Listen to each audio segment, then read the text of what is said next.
আমার নবী যেদিন এই দেশ থেকে বিদায় হয়ে যাবে, আমার আল্লাহ জিবরাইলকে দিয়ে প্রস্তাব পাঠিয়েছিলেন, ও জিবরাইল, আমার বন্ধুর কানে খবর দাও, আমার বন্ধু এই দেশের মাটিতে থাকতে পারবে না, আমার বন্ধু এই রক্ত মাখা জমিনের মধ্যে রাখবো না, আমার বন্ধুর দেহ আমার আরশের ডাইন পাশে দাফন করব। জিবরাইল খবর নিয়ে ডাকতেছেন, হুজুর আল্লাহর সালাম গ্রহণ করুন। আমি জিবরাইলের সালাম গ্রহণ করুন। আল্লাহর নবী গো, আপনার দেহ মোবারক আল্লাহর আরশের ডাইন পাশে দাফন হবে, আপনি খুশির সহিত কবুল করুন। আমার নবী কোনো কথা কয় না, দুইটা চোখের পানি ঝরঝর করে ছাড়তেছে। জিবরাইল বলেন, ইয়া রাসূলুল্লাহ, এত সুন্দর প্রস্তাব নিয়ে আসলাম, কোনো কথা কন না, খালি কাঁদেন কেন জানতে চাই। আমার নবী বলেন, জিবরাইল রে, তোমার জন্য খুশির খবর হতে পারে, আমি খুশি হতে পারলাম না। কেন পারলেন না? রে জিবরাইল, আমার দাফন আল্লাহর আরশের ডান পাশে হবে, আমি জানতে চাই আমার গুনাহগার উম্মতের দাফন কই হবে রে? জিবরাইল বলেন, আপনার উম্মতের দাফন এই জমিনের মধ্যে হবে। আমার নবীর কান্না আরো বেড়ে গেছে।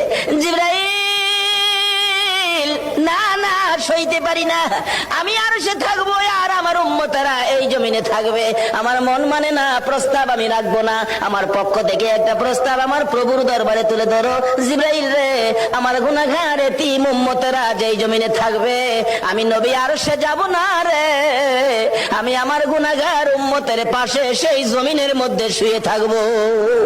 আরে দয়ালো নবী, প্রেমের ছবি আর আসবে না জগতে, আমার দয়ালো নবী, প্রেমের ছবি আর আসবে না। হাসর দিনে উম্মত বিনে, হাসর দিনে উম্মত বিনে যাবে না নবীজি বেহেশতে।